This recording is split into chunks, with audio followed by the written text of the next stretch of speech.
இந்த முகத்தை வச்சு நம்ம படம் பார்க்க போனோமா அப்படி என்று விமர்சித்தார்கள். ஆனால் இந்த முகத்தை பார்ப்பதற்காகத்தான் 8 கோடி தமிழர்களும் தவம் கிடைக்கிறார்கள்.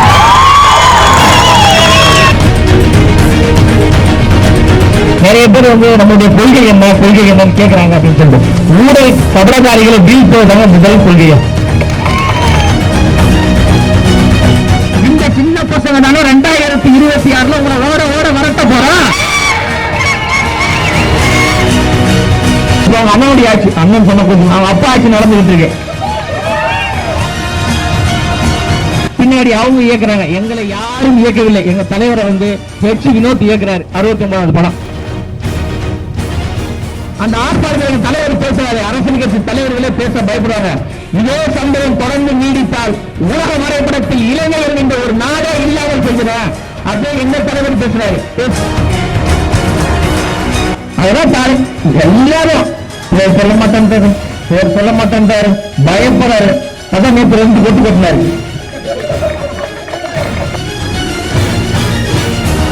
உங்களுடைய ஆட்சியில் வந்து தேனாரும் பாலாரும் ஓடிக்கொண்டிருக்க. அது வந்து நல்ல பாயிண்ட்.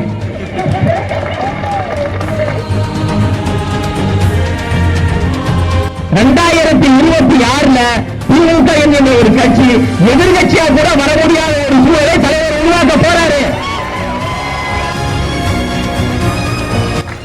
அவர் முதலமைச்சராக உட்கார்வதை எந்த கொண்டாடி கொம்ப நினைச்சாலும் தடுக்கவே முடியாதுங்க. தலைவரே இன்னும் வெளியில மக்களை சந்திக்கவே போல அதுக்குள்ள இவ்வளவு பயப்படுறீங்கன்னா இன்னும் 2 மாசம் 234 தொகுதிக்கு போறாங்க. அப்ப என்ன பண்ணுவீங்க? என்ன சொல்றேன்னா, எதிர்கட்சியை சார்ந்தவர்கள் ஆளுங்கட்சியை சார்ந்தவர்கள் எங்களை பிடிக்காதவர்கள் திரும்ப சொல்லிக்கிட்டே இருங்க. அவர் ஆக மாட்டாரு சொல்லுங்க, அவர் ஆயிடுவார். பேனர் ஓட்டினா பேனரை கிழிச்சிருங்க, சரி போஸ்டர் கிழிச்சிருங்க, பேனரை கிழிச்சிருங்க. என்னுடைய இதயத்துல தளபதி இருக்காரு, இதயத்தை கிழிச்சிருங்களா? என்ன பண்ண முடியும்? அவர் பேர் சொல்லல நான் போட்டு சாத்திட்டாரா? இப்ப எதுக்கு பேர் சொன்னாரு? இப்ப எதுக்கு? முதலாக நான் வந்து பேசக்கூடிய முதல் நிகழ்வே இந்த கோவை மண் கொடுத்த எனக்கு ஒரு அரிய வாய்ப்பு தான்.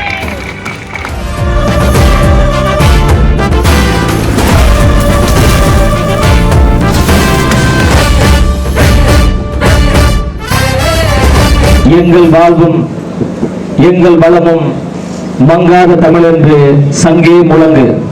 தாய் தமிழுக்கு முதல் வணக்கம். தமிழ்நாட்டினுடைய வருங்கால முதலமைச்சர் வெற்றி தலைவர் தளபதி அவர்களுடைய ஆலோசனைப்படி கழகத்தினுடைய பொதுச் செயலாளர் மரியாதைக்குரிய ஐயா ஆனந்த் அவர்களுடைய ஒருங்கிணைப்பில் பெரும் மரியாதைக்குரிய பாசத்திற்குரிய சகோதரர் விக்னேஷ் அவர்களுடைய தலைமையில் மாவட்ட செயலாளர் அண்ணன் பாபு அவர்களுடைய ஆலோசனையில் நடந்து கொண்டிருக்கின்ற இந்த கொள்கை விளக்க பொதுக்கூட்டத்தில் கலந்து கொள்வதற்கு ரொம்ப மகிழ்ச்சி அடைகிறேன். அதாவது அந்த 2ஆம் ஆண்டு நிகழ்வு கூட்டத்தில் நான் பேசினேன். என் தலைவனின் முகத்தை பாருங்க, என் தலைவனின் சிரிப்பை பாருங்கன்னா என் தலைவன் தாங்க அடையாளமே. என்னுடைய தலைவனுடைய முகத்தை தூக்கி கொண்டுதான் வீதியாக சென்றுதான் வாக்கு சேகரிக்க போகிறோம். 30 ஆண்டுகளுக்கு முன்பு இதே முகத்தை தான் விமர்சனம் பண்ணாங்க. இதெல்லாம் ஒரு முகமா? இந்த முகத்தை வச்சு நம்ம படம் பார்க்க போனோமா அப்படி என்று விமர்சித்தார்கள். ஆனால் இந்த முகத்தை பார்ப்பதற்காகத்தான் 8 கோடி தமிழர்களும் தவம் கிடைக்கிறார்கள். உழைப்பால் உயர்ந்த தலைவருங்க. யார் இந்த காலகட்டத்தில் வருவா? இப்ப தமிழ்நாட்டில் இருக்கிற அரசியல்வாதிங்கன்னா பாத்தீங்கன்னா எதுக்கு அரசியலுக்குள்ள போறாங்கன்னா மக்களுடைய பணத்தை கொள்ளையடிப்பதற்காக அரசியல்ல வராங்க. ஆனா எங்க தலைவர் பணமே வேண்டாம் என்று அரசுக்குள்ள வர்றாருல, இதுதான் திமுகவால சகிச்சு கொள்ள முடியல. நண்பர் ஒருத்தர் சொன்னாரு, நிறைய பேர் வந்து நம்முடைய கொள்கை என்னன்னு கேட்கிறாங்க அப்படின்னு சொல்லிட்டு ஊழல் கபடதாரிகளை வீழ்த்துவதாங்க முதல் கொள்கையை. இந்த தமிழ்நாடு அமைதி பூங்காவாக இருக்க வேண்டும், ஒரு மக்களாட்சி நிறைந்த ஒரு ஆட்சி தமிழ்நாட்டில் மலர வேண்டும் என்றால் திமுக என்கின்ற ஒரு கட்சி மீண்டும் ஆட்சிக்கு வந்துச்சுன்னா தமிழ்நாட்டை யாராலையும் காப்பாற்ற முடியாது. அப்போ தமிழ்நாட்டை காப்பாற்றக்கூடிய ஒரு தலைவராக யார் இருக்காருன்னா தலைவர் தளபதி அவர்கள் இருக்கிறாங்க. அதனாலதான் ஒட்டுமொத்த எதிர்கட்சிகளும் நமக்கு எதிராக ஏன் பேசிக் கொண்டிருக்கிறாங்க, ஆளுங்கட்சி நமக்கு எதிராக ஏன் பேசிக் கொண்டிருக்காங்கன்னா மாற்றம் நிகழ ஆரம்பித்து விட்டது. புரட்சி என்பது அமைதியாகத்தான் நடக்கும். அப்படிப்பட்ட ஒரு மக்கள் புரட்சி அமைதியாக நடக்க ஆரம்பித்து விட்டது. அதனால் தான் அவர்களால் பொறுத்து கொள்ள முடியாம இவங்க சின்ன பசங்க, இவங்க குழந்தை பசங்க, இவங்களுக்கு அரசியல் என்னன்னே தெரியாதுன்னு சொல்றாங்க. இந்த சின்ன பசங்க தானே 2026 உங்களை ஓட ஓட வரட்ட போறா. அதை நீங்க பார்க்க தானே போறீங்க. இந்த சின்ன பசங்க தானே கேள்வி கேட்கிறாங்க. 1000 கேள்விகள் கேட்கிறவன் ஏதாவது ஒரு கேள்விக்கு பதில் சொல்வதற்கு துப்பு இருக்கிறதா, பிராணி இருக்கிறதா, தெம்பு இருக்கிறதா கேட்கிறோம்ல, பதில் சொல்லுங்க. தேர்தல் வாக்குறுதி நீங்க கொடுத்தீங்கல்ல, என்னத்தை நிறைவேற்றினீங்க? எல்லா பெண்களுக்கும் 1000 ரூபாய் தரேன்னு சொன்னாங்களா இல்லையா? கொடுத்தீங்களா? ஆட்சிக்கு வந்த உடனே சில நிபந்தனைகள், இந்த பெண்கள் மட்டும் தான் கொடுப்பா அப்படின்னு. அப்ப எதுக்கு போய் சொல்ற, எதுக்கு ஏமாத்துற? அப்ப பொய்யான வாக்குறுதிகளை சொல்லி மக்களை ஏமாற்றி எதற்காக ஓட்டை வாங்குகிறாய்? அதனால கேள்வி கேட்கிறோம், பதில் இல்ல. 3 நாளைக்கு முன்னாடி ஒரு மாணவி நீட் தேர்வை எதிர்கொள்வதற்கு பயந்து தற்கொலை பண்ணி இறந்துட்டாங்க. 2021 இருந்து 2025 இந்த 4 ஆண்டுகளில் இதுவரை 20 மாணவர்கள் தற்கொலை செய்திருக்காங்க. இதற்கெல்லாம் யார் தெரியுமா காரணம்? நம்ம துணை முதலமைச்சர் மன்னவர் சின்னவர் இருக்காருல்ல, அவர் தான் காரணம். அவர் தான் சொன்னாரு, நீட் தேர்வை ஒழிப்பதற்கு, நீட் தேர்வை ரத்து செய்வதற்கு எங்களிடம் ரகசியம் இருக்கிறது அப்படின்னாரு. நான் மீண்டும் மீண்டும் கேட்கிறேன், அந்த ரகசியம் எங்க? காணாம போச்சுன்னா நாங்க கண்டுபிடிச்சு தரோம், எந்த இடத்துல இருக்கு அப்படின்னு நம்ம கேட்கிறோம். அதை பத்தி எதுவுமே பேசுறது இல்ல. 1 கோடி பேர்த்த கையெழுத்து வாங்கினாங்க நீட் தேர்வை ஒழிப்பதற்கு என்று. அந்த கையெழுத்து வாங்கின படிவெல்லாம் எங்க? பரணமலை இருக்கா? இல்ல ஏதாவது குப்பையில போட்டீங்களா? அப்ப எதற்காக ஏமாத்துறீங்க? இதைதான் தலைவர் அவர்கள் சொல்றாங்க, விளம்பர அரசியல் செய்து கொண்டிருக்கின்ற கபலதாரிகள் என்று. நம்ம சும்மா தான் போய் சொல்லணுங்க. ஆட்சிக்கு வந்தவுடன் படிப்படியாக மதுக்கடைகளை இழுத்து மூடுவோம் அப்படின்னாங்க. எத்தனை கடையை இழுத்து மூட்டீங்க? கேள்வி கேட்டா பதில் இல்லை. எங்க அக்கா கனிமொழி அவர்கள் சொல்றாங்க, கடந்த அதிமுக ஆட்சியில விதவைகள் அதிகமாக வாழக்கூடிய மாநிலம் தமிழ்நாடு, அவமானமாக இருக்கு, வெக்கமாக இருக்கு அப்படின்னாங்க. இப்ப அந்த அக்கா கனிமொழி எங்க இருக்கிறாங்கன்னே தெரியல. இப்ப அவங்க அண்ணனுடைய ஆட்சி, அண்ணன் சொன்ன கொஞ்சம் அவங்க அப்பா ஆட்சி நடந்துகிட்டு இருக்கு. அவங்க அப்பா ஆட்சியில நாள்தோறும் கொலை, கொள்ளை, கற்பழிப்பு, பல சமூக விரோத செயல்கள் நடந்து கொண்டிருக்கிறது. இது குறித்து எங்க அக்கா கனிமொழி அவர்கள் பேச மாட்டேன்றாங்க. ஏன் இப்ப தமிழ்நாட்டில் விதவைகள் கிடையாதா? அப்ப இதை குறித்து நம்ம ஏதாவது ஒண்ணு பேசிட்டோம்னா இவங்க வந்து சங்கி, இவங்க வந்து பிஜேபி பி டீம், இவங்க வந்து பிஜேபி இயக்குது, பின்னாடி அவங்க இயக்குறாங்க. எங்களை யாரும் இயக்கவில்லை. எங்க தலைவரை வந்து ஹெச் வினோத் இயக்குறாரு. 69வது படம். ஒரு கேள்வி கேட்டா அதற்கு பதில் சொல்லணும். பதில் இல்லைன்னா மௌனமா கடந்து போங்க. இல்லைன்னா ஆட்சியை எங்க தலைவரிடம் கொடுத்தீங்கன்னா அவர் மக்களுக்கான ஒரு ஆட்சியை உருவாக்க போறாரு. அதை விட்டுட்டு இவங்களை பிஜேபி இயக்குது, ஆர்எஸ்எஸ் இயக்குது என்பதெல்லாம் ஒரு பித்தலாட்ட வேலை, மக்களை ஏமாற்றக்கூடிய ஒரு செயலாகத்தான் நம்ம பார்க்கிறோம். நம்ம தலைவர் அவர்கள் மிக தெளிவாக இருக்கிறார்கள். கொள்கை தெளிவோடு, கொள்கை சித்தாந்தத்தோடு தமிழ்நாட்டு மக்களுக்கு ஏதாவது நல்லது செய்துவிட முடியாதா என்கின்ற ஒரு இயக்கத்தோடு அவர் வராரு. அவருக்கு வந்து அரசியல் ஒன்றும் புதுசு கிடையாதுங்க. அவர் 15 ஆண்டுகளுக்கு மேலாக தமிழ்நாட்டு மக்களின் உணர்விற்காக, தமிழ்நாட்டு மக்களுக்காக போராடி கொண்டிருக்கின்ற ஒரு தலைவர். அண்மையில கூட மரியாதைக்குரிய அண்ணன் அண்ணாமலை அவர்கள் சொல்றாரு, என்னங்க 50 வயசுல இவர் அரசியலுக்கு வராரு அப்படின்னு சொல்லிட்டு. அதை சொல்வதற்கு அண்ணாமலை அவர்களுக்கு ஏதாவது தகுதி இருக்கா? 2008 இலங்கையில உச்சகட்ட போர் நடந்துகிட்டு இருக்குங்க. கொத்து கொத்தாக தமிழர்கள் அங்கு படுகொலை செய்யப்படுறாங்க. அந்த துயர செயலை கண்டித்து 2008 ஒட்டுமொத்த ரசிகர் மன்றத்தையும் திரட்டி எங்க தலைவர் போராட்டத்தை முன்னெடுத்த போது எங்க தலைவருக்கு 34 வயசு. அப்ப அண்ணாமலை எங்க இருந்தாரு? அவருக்கே தெரியாது எங்க இருந்தாருன்னு. 2011 சிங்கள ராணுவத்தால் தமிழ்நாட்டு மீனவர்கள் சுட்டு படுகொலை செய்யப்படுறாங்க. அந்த செயலை கண்டித்து நீங்க சொல்றீங்களே ரசிகர்கள் ரசிகர்கள்னு, இதே ரசிகர்களை திரட்டி நாகப்பட்டினத்தில் மிகப்பெரிய ஆர்ப்பாட்டங்க. அந்த ஆர்ப்பாட்டத்தில் தலைவர் பேசுறாரு, அரசியல் கட்சி தலைவர்களே பேச பயப்படுறாங்க. இதே சம்பவம் தொடர்ந்து நீடித்தால் உலக வரைபடத்தில் இலங்கை என்கின்ற ஒரு நாடே இல்லாமல் செய்கிறார். அப்படியே என்ன தலைவர் பேசுறாரு? பேசும்போது வயசு 37. அண்ணாமலை எங்க இருந்தாரு? அவருக்கே தெரியாது. ஒட்டுமொத்த இளைஞர்களும் திரட்டி மெரினாவில் போராடுறாங்க. பீட்டாவை தடை செய்ய வேண்டும், ஜல்லிக்கட்டு உரிமையை மீட்க வேண்டும் என்று அங்கு ஒட்டுமொத்த இளைஞர்கள் போராடி கொண்டிருக்கின்ற போது அதிகாலை 4 மணிக்கு எங்கள் தலைவர் அந்த ஆர்ப்பாட்டத்திற்கு சென்று இந்த இளைஞர்களின் பக்கம் நான் இருக்கிறேன், பீட்டாவை தடை செய், ஜல்லிக்கட்டு என்பது தமிழர்களின் உரிமை என்று பேசிய பச்சை தமிழர் எங்கள் தலைவர். இவரை பற்றி பேசுவதற்கு அண்ணாமலை அவர்களுக்கு என்ன அருகதை இருக்கிறது? அப்போ மக்களுடைய அமோக ஆதரவோடு குறிப்பாக தாய்மார்களுடைய ஆதரவு அதிக அளவில் இருப்பதனால இந்த பல பேருக்கு டவுசர் மாண்டு போச்சு. ஏதாவது பெரிய சொல்லி ஏமாற்றி மீண்டும் நம்ம ஆட்சிக்கு வந்ததெல்லாம் நினைக்கின்ற பொழுது சூறாவளி போன்று ஒருத்தர் வந்துட்டாரு. அதனால பதட்டத்துல அவர்களால் பேச முடியல. கூட்டணி கட்சிகளை வச்சு பேச வைப்பது. நாங்கள் ஊழல் செய்யுமா? நாங்கள் ஏதாவது மக்களுடைய வரிப்பணத்தை கொள்ளையடிச்சோமா? நாங்கள் டாஸ்மார்க்கில் 1000 கோடியை மோசடி செய்தோமா? எங்களால் ஏதாவது சாதி பிரச்சனை, எங்களால் ஏதாவது ஒரு மத பிரச்சனை, நாங்கள் நீட் தேர்வை ரத்து செய்கிறோம் என்று பொய்யான வாக்குறுதிகளை கொடுத்து 20 பேரை நாங்கள் தற்கொலைக்கு தூண்டினோமா? நாங்கள் படிப்படியாக மதுக்கடைகளை இழுப்பு மூடுகிறோம் என்று நாங்கள் சொன்னோமா? நாங்கள் எல்லா பெண்களுக்கும் 1000 ரூபாய் தருகிறோம் என்று நாங்கள் பொய் சொன்னோமா? மாணவர்களுடைய கல்வி கடனை ரத்து செய்கிறோம் என்று நாங்கள் சொன்னோமா? இதெல்லாம் யார் சொன்னது? ஊழல் கபலகாரங்க திமுக சொன்னது. அதை எதிர்த்து நாங்கள் கேள்வி கேட்டா பதில் சொல்லு. விளக்குவது, வழக்கு பதிவு செய்வது, இதெல்லாம் பயப்படக்கூடிய ஆட்களா நம்ம? இந்த பயந்தாதான் நம்ம நின்று பேசுவோமா? அதெல்லாம் எல்லாரும் பேர் சொல்ல மாட்டேன்றாரு, பேர் சொல்ல மாட்டேன்றாரு, பயப்படுறாரு. அதான் நேற்று 2 கொட்டு கொட்டினாரு. சரிங்களா? எதற்கு நாங்க பயப்படணும்? நீங்க என்ன அவ்வளவு பெரிய யோக்கியமான ஆட்களா? இல்ல உங்களுடைய ஆட்சியில வந்து தேனாரும் பாலாரும் ஓடிக்கொண்டிருக்க? அது வந்து நல்ல பாயிண்ட்.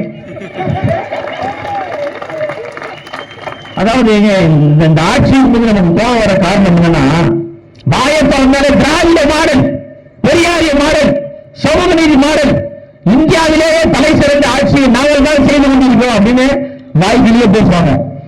சாதிவாரி கணக்கெடுப்பு நடத்துகிறா அப்படின்னா இல்லைங்க, அது ஒன்றிய அரசு கொடுக்குறீங்க அப்படின்னு ஒரு பெரிய சொல்றது. இப்ப கர்நாடகால எப்படி வந்து சாதிவாரி கணக்கெடுப்பு நடத்தினாங்க, பீகார்ல எப்படி நடத்தினாங்க, தெலுங்கானால எப்படி சாதிவாரிய கணக்கெடுப்பு நடத்தி சட்டமன்றத்தில் அது குறித்து ஆய்வு மேற்கொண்டாங்க. அப்போ வெறும் வார்த்தைகள்ல மட்டும்தான் சமூக நீதி இருக்கே தவிர செயல் வடிவத்தில் எதுவுமே கிடையாது. அப்ப செயல் வடிவத்தில் சமூக நீதி இருந்திருந்தால் சாதிவாரி கணக்கெடுப்பு அவங்க நடத்திருப்பாங்க. சாதிவாரி கணக்கெடுப்பு நடத்த அவருடைய வண்டவாளம் தண்டவாளம் எல்லாம் வெளியில தெரிந்துவிடும் என்பதற்காக அதை பட்டியலிட்டுக் கொண்டே இருக்கிறாங்க. பெண்களுக்கு ஒரு இலவச பஸ் கொடுக்குறாங்க, பெண்களுக்கு ஒரு 1000 ரூபாய் கொடுக்குறாங்க. அங்க இருக்கிற மூத்த அமைச்சர்கள் எல்லாம் என்னென்ன பெண்கள் எல்லாம் பல இருக்கீங்களா? நாங்க கொடுக்குற 1000 ரூபாய் ஃபாரன் போட்டுவாங்க. வெக்கமா இல்ல? பேசுறதுக்கு வெக்கமா இல்ல? சொந்த மாநிலத்தை சார்ந்த பெண்களை கொச்சைப்படுத்த அவமானமே இல்லையா? இன்னொரு மூத்த தலைவர் ஒருத்தர் சொல்றாரு, தலித் மக்கள் எல்லாம் நீதிபதியாக வருவதற்கு காரணம் யாருன்னா திமுக போட்ட பிச்சை. அசிங்கமா இல்ல? கேவலமா இல்ல? நீ எப்படி அந்த தலித் மக்கள் ஏற்றுக்கப்ப? அப்ப இந்த மக்களை கொச்சைப்படுத்தக்கூடிய ஒரு ஆட்சியாக இந்த திமுக ஆட்சி நடந்து கொண்டிருக்கு. இதை வீழ்த்தணுமா கூடாதா? சொல்லுங்க, வீழ்த்தணுமா கூடாதா? அதை வீழ்த்துவதற்காக தலைவர் வராரு.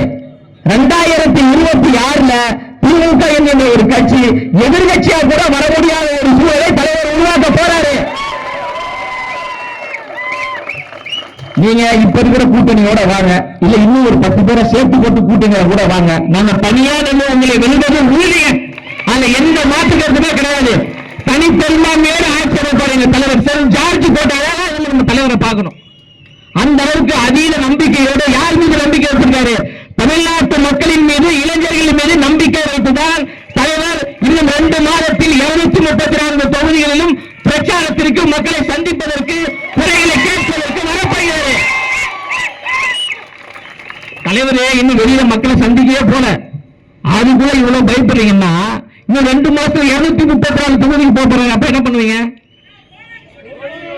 எல்லாம் தூக்கமாக்கப்படுத்தீங்களா? எங்க தலைவரை நீங்க எதிர்கொண்டுதானே ஆகணும். எங்க தலைவர் அவர்கள் பேசுவதை நீங்கள் கேட்டுக்கொண்டுதானே ஆகணும். எங்க தலைவர் கேட்கக்கூடிய கேள்விக்கு நீங்கள் பதில் சொல்லிதானே ஆகணும். அது ஒரு நியாயமான ஒரு தலைவருங்க. உண்மையிலேயே இப்படி ஒரு இடத்துல யாராவது ஒருத்தர் இருந்தாங்கன்னா இன்னும் 10 ஆண்டுக்கு அவர் தாங்க சினிமான நம்பர் 1. 300 கோடி இல்ல 400 கோடி சம்பளம் கேட்டாலும் கொடுப்பதற்கு தயாரிப்பாளர்கள் லைன்ல நிற்கிறாங்க. அதெல்லாம் எனக்கு வேணாங்க. தமிழ்நாட்டு மக்களுக்கு நான் உதவி செய்யணும். நான் இவ்வளவு தூரம் உயரத்துக்கு வருவதற்கு காரணம் தமிழ்நாட்டு மக்களும் இங்க இருக்கின்ற பெண்களும் தான் காரணம். அவர்களுக்கு நான் திருப்பி செய்யணும். தன்னார்வ அமைப்பாக பல உதவிகளை செஞ்சிட்டேன். அதிகாரம் மிக வலிமையாகும் என்று அந்த அம்பேத்கர் சொன்னார்ல, அந்த அதிகாரத்தை கைப்பற்றி 8 கோடி தமிழ்நாட்டு மக்களுக்கு நான் உதவி செய்ய வேண்டும் என்கின்ற மிகப்பெரிய தியாக உணர்வோடு வர்றாருல, அதை நம்ம தலைவர் தோளில் தூக்கி வச்சு கொண்டாடணுங்க. அதைத்தான் தமிழ்நாட்டு மக்கள் கொண்டாடி கொண்டிருக்காங்க. சும்மாலாம் தலைவரை கொண்டாடல, தன் பின்னாடி திரண்ட லட்சக்கணக்கான ரசிகர்களை வெறும் ரசிகர்களாக சுயநலத்திற்காக தலைவர் பயன்படுத்தவில்லை. தன் பின்னாடி திரண்ட ரசிகர்களை ரசிகர் மன்றம் மூலமாக அரசியல் படுத்தினார். அந்த ரசிகர் மன்றத்தை நற்பணி மன்றமாக மாற்றினார். அந்த நற்பணி மன்றத்தை மக்கள் இயக்கமாக மாற்றினார். அந்த மக்கள் இயக்கத்தை தமிழக வெற்றி கழகமாக பரிணாமம் அடைந்து வந்திருக்கு. அவ்வளவுதான். நீ எதுக்கு எடுத்தாலும் ரசிகர்கள் கூட்டம், ரசிகர்கள் கூட்டம். அவர் கூத்தாடி சினிமால இருந்து வந்தாரு. உங்களால எம்ஜிஆர் அவர்களை சொல்ல முடிஞ்சதா? இப்படி சொல்லிதானே அதே சினிமா கூத்தாடி தானே 10 ஆண்டுகளாக திமுக என்கின்ற ஒரு கட்சி ஆட்சிக்கு வர முடியாம ஐயா எம்ஜிஆர் அவர்கள் செய்தாரா இல்லையா? அப்ப அதே போன்ற ஒரு சூழலை நீங்க சொல்லக்கூடிய கூத்தாடி எங்களுடைய தலைவர் 2026ல உங்களை வீட்டுல உட்கார வைக்க தான் போறாரு. நீங்க வீட்டுல உட்கார்ந்துக்கிட்டு எங்களை கூத்தாடி சினிமாக்காரு இவர் ரசிகர்கள் கூட்டம் அப்படின்னு நீங்க சொல்லுங்க. நாங்கள் ஒன்றும் சாதாரண கூட்டங்க கிடையாதுங்க. எல்லாவற்றையும் எதிர்கொள்வதற்கு ரெடியாகத்தான் இருக்கிறோம். மாநாட்டில் நீங்க எவ்வளவு நெருக்கடி கொடுத்தீங்க, பொதுக்குழுல எவ்வளவு நெருக்கடி கொடுத்தீங்க, 2ஆம் ஆண்டு நிகழ்வுல எவ்வளவு நெருக்கடி கொடுத்தீங்கன்னா எல்லாம் எங்களுக்கு தெரியும். அந்த நெருக்கடிகள் எல்லாம் தாண்டி நிற்கிறோம்னா எதற்காக? தமிழ்நாடு பாதுகாக்கப்படணும், தமிழ்நாடு மீட்கப்படணும். இந்த கொள்ளை கூட்டமிடமிருந்து அதிகாரத்தை தலைவர் கைப்பற்றி மக்களுக்கான ஒரு ஆட்சியை உருவாக்க வேண்டும் என்பதற்காக எந்த எல்லைக்கும் செல்வதற்கு, எந்த தியாக உறவுக்கு செல்வதற்கு நாங்கள் தயாராக இருக்கிறோம். வரலாற்று சிறப்பு மிக்க ஒரு தலைவர் அவரு. நீங்க அந்த தலைவருக்கு எதிராக அவதூறாக பேசுவது, ஒருமையில் பேசுவது, கேட்ட கருத்துக்களுக்கு பதில் இல்லாம அவருக்கு என்ன தெரியும், அவருக்கு என்ன தெரியும், பாரு 2026 தலைவருக்கு என்ன தெரியுது பாருங்க. உங்களை விட மிக சிறப்பான ஒரு ஆட்சியை எங்க தலைவர் உருவாக்குவாரு. பெண்களுக்கு பாதுகாப்பான ஒரு ஆட்சியை உருவாக்குவாரு. சட்ட ஒழுங்கை பாதுகாக்கக்கூடிய ஒரு ஆட்சியை உருவாக்குவாரு. எல்லோருக்கும் எல்லாம் கிடைக்க வேண்டும் என்கின்ற ஒரு சமத்துவ ஆட்சியை உருவாக்குவாரு. சாதி மோதல் இல்லாத, மத மோதல் இல்லாத, பிரிவினை இல்லாத, ஏற்றத்தாழ்வுகள் இல்லாத, ஒடுக்குமுறைகள் இல்லாத மக்களாட்சியை, உண்மையான மக்களாட்சியை, நேர்மையான மக்களாட்சியை எங்க தலைவர் தளபதி அவர்கள் 2026 உருவாக்குவது உறுதி. அவர் முதலமைச்சராக உட்காருவதை எந்த கொம்பாதி கொம்ப நினைச்சாலும் தடுக்கவே முடியாதுங்க. நீங்க எத்தனை படையோடு வேணா வாங்க, நாங்க இப்ப சொல்றோம், எங்க தலைவர் பிரைமரி போர்ஸ், எங்க தலைவர் முதன்மை சக்தி, எங்க தலைவர் தான் முதலமைச்சர் வேட்பாளர். தமிழக வெற்றி கழகம் தான் ஆளுங்கட்சியாக வர வேண்டும், தலைவர் தளபதி அவர்கள் தான் முதலமைச்சராக வர வேண்டும் என்றுதான் நாங்க எல்லோரும் பேசிக் கொண்டிருக்கோம், போராடி கொண்டிருக்கோம், கட்சிக்காக பணி செய்து கொண்டிருக்கோம். அதனால இவர் அங்க போய் சேர்ந்துருவாரா, இங்க போய் சேர்ந்துருவாரா என்று நரேட்டிவ் நீங்க செட் பண்ணாதீங்க. எந்த நரேட்டிவும் எங்ககிட்ட எந்த பொறுப்பு வராது. எங்க தலைவர் தான் முதலமைச்சர் வேட்பாளர், நாங்க உறுதியா சொல்றோம். அவர் தான் 2026ல முதலமைச்சர் அருகில உட்கார போறாரு. நீங்க சொன்னீங்கல்ல இவருக்கு அரசியல்னா என்னன்னு தெரியுமா, இவர் வந்து கட்சி ஆரம்பிப்பாரா, உடனே உங்களுடைய அந்த நரேட்டிவை உடைச்சி கட்சி ஆரம்பிச்சார். இவருக்கு கொடி அறிவிக்க தெரியுமா, உடனே கொடி அறிவிச்சாரு. இவருக்கு மாநாடு நடத்த தெரியுமா, நடத்தினாரு. 10,000 பேர் கூட வரமாட்டாங்க, 20,000 பேர் கூட வரமாட்டாங்க என்று சொன்ன போது 12 லட்சம் மக்கள் எந்த எதிர்பார்ப்பும் இல்லாமல் அந்த மாநாட்டுக்கு வந்தாங்களா இல்லையா? ஹோட்டலுக்கோ கோழி பிரியாணிக்கோ கூடக்கூடிய கூட்டம் எந்த கூட்டம் கிடையாதுங்க. அன்பால் கூடிய கூட்டம், தளபதிக்காக தானா சேர்ந்த கூட்டம். அதுக்கப்புறம் பொதுக்குழு நடத்த தெரியுமான்னு கேட்டீங்க, பொதுக்குழு நடத்தினாரு. 2ஆம் ஆண்டு நிகழ்வுல பேச தெரியுமான்னு கேட்டாரு, போட்டு பொலன்னு பொலந்தாரு. நீங்க எதெல்லாம் பண்ண முடியாதுன்னு சொல்றீங்களோ அதையெல்லாம் எங்க தலைவர் பண்ணிக்கொண்டே இருக்கிறார். அவர் முதலமைச்சர் ஆக மாட்டார்னு சொல்றீங்க, அதுவும் ஆகதான் போகிறார். அதான் நான் என்ன சொல்றேன்னா, எதிர்கட்சியை சார்ந்தவர்கள், ஆளுங்கட்சியை சார்ந்தவர்கள், எங்களை பிடிக்காதவர்கள் திரும்ப சொல்லிக்கிட்டே இருங்க. அவர் ஆக மாட்டாருன்னு சொல்லுங்க, அவர் ஆயிடுவார். ஏன்னா நீங்க தொடர்ந்து வந்து இவர் எதுவுமே பண்ண மாட்டாருன்னு சொன்னீங்க. எல்லாத்தையும் மிக சிறப்பாக, தனித்துவமாக, எல்லோருக்கும் விரும்பக்கூடிய வகையில் மிக சிறப்பான முறையில் செய்து கொண்டிருக்கிறாரு. இந்த பொதுக்குழுவோட எங்க தலைவர் பேசிய பிறகு 10 லட்சம் பேர் கட்சியில் உறுப்பினராக செஞ்சாங்க. அதிகாரப்பூர்வ கட்சியில் 90 லட்சம் பேர் கட்சியில் உறுப்பினராக இணைஞ்சிருக்கிறாங்க. எதற்காக இணைவாங்க? ஒரு மாற்று வேண்டும், ஒரு மாற்று சக்தி வேண்டும். திமுக அதிமுக 2 பேர் வேணாம். ஒரு முதன்மை சக்தியாக தலைவர் வராரு, அவர் மக்களுக்கு நல்லது செய்வார். எல்லாரும் வீட்டினுடைய இல்லத்திலும் உள்ளத்திலும் இருக்கிறாங்க அவரு. ஏன் எல்லாருடைய ரேஷனால தான் அவருடைய பேர் இல்லை, ஆனா அவர் வீட்டுல எங்க தளபதி இருக்கிறார், எல்லாரும் வீட்டுல இருக்கிறார். போஸ்ட் ஓட்டினா போஸ்டர் கிழிச்சிரீங்க, பேனர் ஓட்டினா பேனரை கிழிச்சிரீங்க. சரி, போஸ்டர் கிழிச்சிரீங்க, பேனரை கிழிச்சிரீங்க. எங்களுடைய இதயத்துல தளபதி இருக்காரு, இதயத்தை கிழிச்சிருங்களா? என்ன பண்ண முடியும்? மிகப்பெரிய ஒரு வரலாற்று மாற்றம் தமிழ்நாட்டில் நடக்க போகுது. அரசியலில் மிகப்பெரிய ஒரு புரட்சி நடக்க போகுது. அதை எதிர்கட்சிகளும் ஆளுங்கட்சிகளும் உட்கார்ந்து நீங்க வேடிக்கை தான் பார்த்தாகணும். அதை எப்படியாவது தடுத்துடலாம், ஒடிக்கிடலாம், முடைக்கிடலாம் அப்படின்னா எதுவுமே ஆகாது. காற்றாற்று வெள்ளத்தில் கரைந்து போவதற்கு நாங்கள் ஒன்றும் களிமண்கள் கிடையாது. அந்த காற்றாற்று வெள்ளத்தின் திசை வழி போக்கையே மாற்றக்கூடிய கரும் பாறைகள் என்று சும்மா சும்மா சொல்லல, நாங்கள் உண்மையிலேயே கரும் பாறைகள் தான். நீங்க எவ்வளவு தூரம் மோதினாலும் நீங்கள் தான் திசை மாறி போவீர்களே தவிர நாங்கள் ஒருபோதும் திசை மாற மாட்டோம். எங்களுடைய இலக்கு என்பது திமுகவிடமிருந்து ஆட்சியை கைப்பற்றி உண்மையான சமூக நீதி ஆட்சியை, சமத்துவ ஆட்சியை, ஜனநாயக ஆட்சியை, ஐயா காமராஜர் அவருடைய ஆட்சியை தமிழ்நாட்டில் கொடுப்பதற்காகத்தான் எங்க தளபதி வந்திருக்கிறாரு. அதற்காகத்தான் மக்கள் அணிதிரண்டு அவர் பின்னாடி நாங்க செல்வதற்கு காரணம் என்னன்னா, ஒரு மாற்றம் தமிழ்நாட்டில் நிகழணும். எத்தனை நாளைக்கு தான் நீங்க மன்னராட்சி அணுகுமுறை செய்து கொண்டிருப்பீங்க? எத்தனை நாளைக்கு தான் நீங்க வாரிசு அரசியலை செய்வீங்க? எத்தனை நாளைக்கு தான் நீங்க பணியார்த்தனம் கொண்ட அரசியலை நீங்க செய்வீங்க? என்னைக்குதான் ஜனநாயகம் மலரும்? வாய்க்கிலேயே பேசக்கூடிய திமுக கட்சியை சார்ந்தவர்களை பார்த்து ஒன்னே ஒண்ணு கேட்கிற, நீங்க பேசுறீங்களா அம்பேத்கர் அவர்களை பேசுறீங்க, பெரியார் அவர்களை பத்தி பேசுறீங்க. உங்க அண்ணா அறிவாலயத்துல அம்பேத்கர் அவருடைய சிலையோ பெரியார் அவருடைய சிலையோ இருக்கா? அப்ப என்ன என்ன எதுக்கு பேசுறீங்க நீங்க? ஆனா எங்களுடைய பணிவர் அலுவலகத்தை வந்து பாருங்க, தந்தை பெரியார் அவர்களுடைய சிலை இருக்கு, அண்ணல் அம்பேத்கர் அவருடைய சிலை இருக்கு. வெற்று விளம்பரம் பண்ணக்கூடியவர்கள் நாங்க கிடையாது. திமுக தான் வெற்று விளம்பரம் செய்து கொண்டிருக்கு. பேரளவில் அண்ணல் அம்பேத்கர் அவர்களையும் பேரளவில் பெரியார் அவர்களையும் நீங்க பயன்படுத்துறீங்க, ஓட்டுக்காக பயன்படுத்துறீங்க. நாங்கள் நாட்டுக்காக இந்த தலைவர்களை பயன்படுத்தி கொண்டிருக்கோம், அடுத்த தலைமுறைக்கு கடத்தி கொண்டிருக்கோம். யாருக்குமே தெரியாமல் இருக்கக்கூடிய தலைவர்களை எங்க தலைவர் பல லட்சம் பேருக்கு கொண்டு போய் சேர்த்திருக்காங்க. அஞ்சலி அம்மாள் என்கின்ற விடுதலை போராட்ட தியாகியை பல லட்சக்கணக்கான இளைஞர்கள் மத்தியில் கொண்டு போய் சேர்த்த பெருமை எங்க தலைவருக்கு இருக்கு. திமுக பண்ணிச்சா? அஞ்சலி அம்மாளை நீங்க கொண்டு போய் சேர்த்தீங்களா? வீரமங்க வேலுநாச்சியார் அவர்களை கொண்டு போய் நீங்க சேர்த்தீங்களா? இளைஞர்களை கொண்டு போய் சேர்த்தீங்களா? காமராஜர் அவர்களை எத்தனை பேர்த்த கொண்டு போய் நீங்க சேர்த்தீங்க? தந்தை பெரியார் அவர்களை எத்தனை பேர்த்த கொண்டு போய் சேர்த்தீங்க? அம்பேத்கர் அவர்களை எத்தனை பேர்த்த கொண்டு போய் சேர்த்தீங்க? ஆனா எங்க தலைவர் அவர்கள் பல லட்சக்கணக்கான இளைஞர்கள் மத்தியில் தந்தை பெரியார் அவர்களையும் அண்ணல் அம்பேத்கர் அவர்களையும் ஐயா காமராஜர் அவர்களையும் அஞ்சலி அம்மாள் அவர்களையும் வேலுநாச்சியார் அவர்களை கொண்டு போய் சேர்த்திருக்கிறாங்க. இதுவே வரலாற்றில் மிகப்பெரிய ஒரு வெற்றிங்க. தன் பின்னாடி வந்த ரசிகர்களை வெறும் ரசிகர்களாக வைத்துக் கொள்ள திரும்ப திரும்ப சொல்றதுக்கு காரணம் என்னன்னா, அரசியல் மையப்படுத்திட்டாரு. எங்க தோழரிடம் வந்து நீங்க பேசுங்க, சமூக நீதியை பத்தி பேசுங்க, என் தோழர் நின்று பேசுவான். பெரியாரை பத்தி பேசுங்க, பேசுவாங்க. அம்பேத்கர் பத்தி பேசுங்க, பேசுவாங்க. தமிழ்நாட்டினுடைய வரலாறை பத்தி பேசுங்க, பேசுவாங்க. உங்களுக்கு எதை பத்தி பேசணும்? எங்க தோழர்கள் எல்லாவற்றிற்கும் தயாராக இருக்கிறார்கள். உங்களால் தான் எங்களை எதிர்கொள்ளவே முடியல, கேட்கிற கேள்விக்கு பதில் சொல்ல முடியல. ஊடக விவாதத்திற்கு கூப்பிட்டா வரதே கிடையாது. நீங்க மீண்டும் மீண்டும் ஒரு நரேட்டிவ் செட் பண்ணி ரசிகர் கூட்டம் ரசிகர் கூட்டம் ரசிகர் கூட்டம் கிடையாது, மக்கள் கூட்டம், மக்கள் புரட்சிக்கான ஒரு கூட்டம்.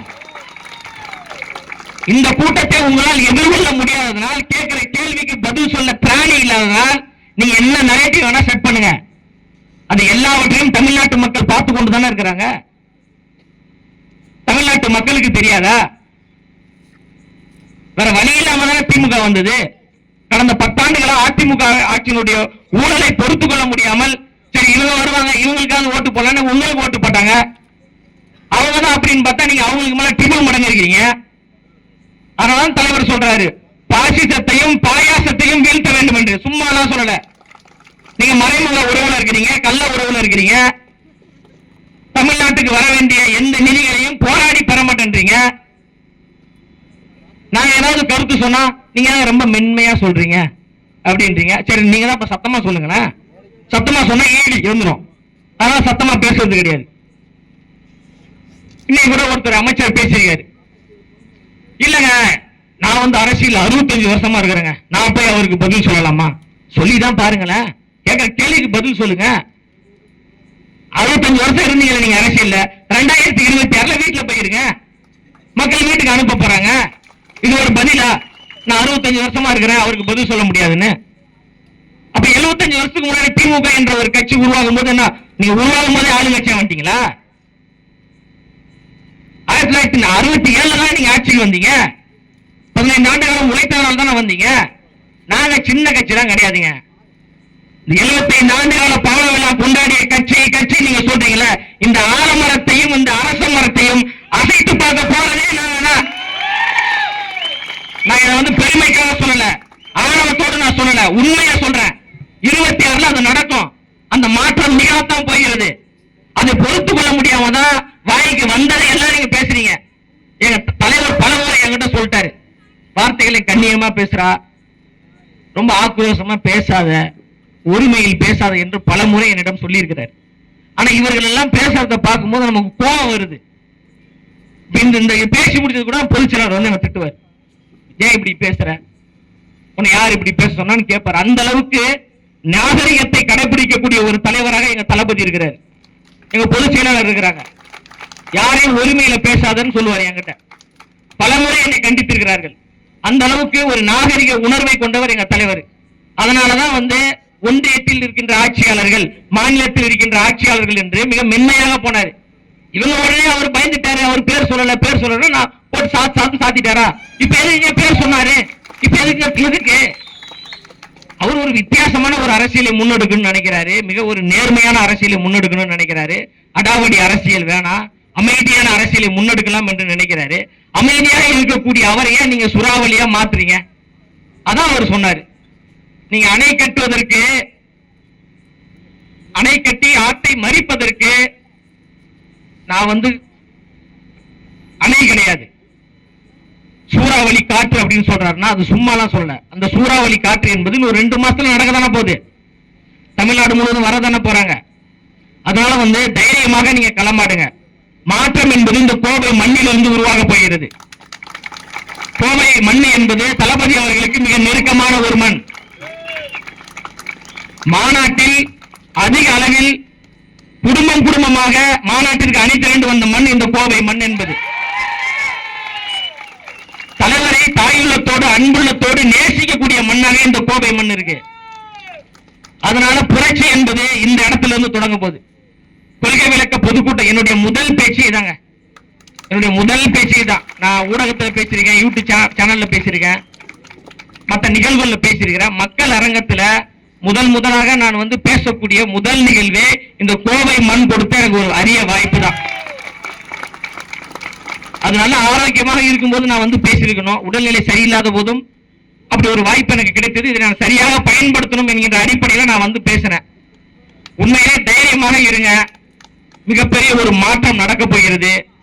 எந்த உருட்டலுக்கும் மிரட்டலுக்கும் பணியக்கூடிய கூட்டம் நம்ம கிடையாது.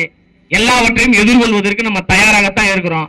நமக்கு மாவட்ட செயலாளர் இருக்கிறாங்க உறுதுணையாக, பொதுச் செயலாளர் அவர்கள் இருக்கிறாங்க, நம்ம தலைவர் தங்க தளபதி நமக்கு உறுதுணையாக இருக்கின்ற பொழுது யார் நம்மளை என்ன பண்ண முடியும் சொல்லுங்க? நம்ம எல்லாவற்றையும் நம்ம எதிர்கொள்வோம், தைரியமாக எதிர்கொள்வோம், போராடுவோம், களத்தில் இறங்கி போராடுவோம். தலைவர் அவர்கள் போராட சொல்லியிருக்கிறாங்க, மக்கள் பிரச்சனைகளுக்கு குரல் கொடுக்க சொல்லியிருக்கிறாங்க. போராட்டம் என்பதுதான் அரசியலின் மிகப்பெரிய ஒரு ஆயுதம். அது மக்கள் போராட்டம் என்பது மிகப்பெரிய ஒரு மாற்றத்தை, புரட்சியை ஏற்படுத்தக்கூடிய ஒரு சூழலையே உருவாக்கும். அப்ப தொடர்ந்து நம் போராட்ட களத்தில் முதன்மையாக இருந்து மக்களுடைய பிரச்சனைக்கு குரல் கொடுத்து மக்களோடு மக்களாக துணை நின்று மக்களுக்கான ஒரு ஆட்சியை உருவாக்க வேண்டும் என்பதுதான் தளபதி அவர்களுடைய இலக்கு, தளபதி அவர்களுடைய நோக்கம். அதனால் தமிழ்நாடு முழுவதும் தமிழக வெற்றி கழகம் ஓரிரு வாரங்களில் மிகப்பெரிய போராட்டங்கள், ஆர்ப்பாட்டங்கள். எங்க முடக்க போறீங்க? உங்க காவல்துறை இருக்கா முதல்ல எங்களை கைது பண்றதுக்கு? எங்க தோழர்கள் வீதிக்கு வந்தாங்கன்னா தடுப்பதற்கு அந்த அளவுக்கு எண்ணிக்கை இருக்கா காவல்துறையில? கிடையாது. மிகப்பெரிய ஒரு ஆற்றல் படைத்த ஒரு கட்சியாக தமிழக வெற்றி கழகம் இருக்கு. அதனாலதான் திமுக, அதிமுக போன்ற கட்சிகளால இவங்களை எப்படி கையாளுவது என்றே தெரியல. அதனால வாய்க்கு வந்ததெல்லாம் பேசுறாங்க. அதனால நீங்க யாரும் எமோஷனல் ஆகி, நான் ஒருத்தர் போதும் பேசிட்டு இருக்கிறதுக்கு, ஏன்னா இது பேசி முடிச்சுன்னா திட்டு வாங்கன்னு சொன்னால, அதே போன்று நீங்க யாரும் திட்டு வாங்க வேணாம், உங்களுக்கு எல்லாம் சேர்த்து நானே திட்டு வாங்கிக்கிறேன், சரிங்களா? அதனால வந்து நம்மளுடைய இலக்கு என்பது சென்ட் ஜார்ஜ் கோட்டையில் தளபதி அவர்களை முதலமைச்சராக அந்த அரியணையில் அமர வைப்பதற்காக நம் உறுதுணையாக இருப்போம். நிறைய பேர் பேசுவாங்க, இந்த கூட்டணி அந்த கூட்டணி, இங்க போறாங்க அங்க போறாங்க, அதெல்லாம் எதையுமே நம்பாதீங்க. நம்ம தளபதி அவர்கள் பிரைமரி போர்ஸ், முதன்மை சக்தி, முதலமைச்சர் வேட்பாளர். ஆனால் நம்மளை ஏற்றுக்கொண்டு யாராவது வந்தார்கள் என்றால் தளபதி அவர்கள் தாய் இல்லத்தோடு அரவணைப்பார், ஏற்றுக்கொள்வார். ஆட்சியிலும் பங்கு, அதிகாரத்திலும் பங்கு தளபதி அவர்கள் கொடுப்பார். அதுல மாநாட்டிலே தளபதி அவர்கள் சொல்லிட்டாங்க. அதுதான் உண்மையான சமூக நீதி, அதுதான் உண்மையான ஜனநாயகம் கூட. அப்போ தமிழ்நாட்டில் ஒரு சமூக நீதி ஆட்சியை நிலைநிறுத்துவதற்காகத்தான் தளபதி அவர்கள் எல்லா வேலையும் செய்து கொண்டிருக்கிறாங்க. ஒரு ஆட்சி மாற்றத்திற்கான வியூகங்கள் அமைக்கக்கூடிய பணிகள் எல்லாம் நடந்து கொண்டிருக்கு. நீங்க வேலையை மட்டும் செய்யுங்க, தளபதி அவர்கள் இயல்பாகவே அந்த இடத்துல போய் உட்கார்ந்துருவார். அதனால நம்ம எல்லோரும் சேர்ந்து சாதி, மதம், பாலினம், பிறந்த இடம் ஆகியவற்றின் பெயரில் உள்ள வேற்றுமைகளை எல்லாத்தையும் கலைத்து நம்ம எல்லோரும் ஒரு தாய் பிள்ளைகளாக, சகோதரர்களாக இணைந்து தளபதி அவர்களை முதலமைச்சராக நாம் உறுதியேற்போம் என்று கூறி நிறைவு செய்கிறேன். நன்றி, வணக்கம்.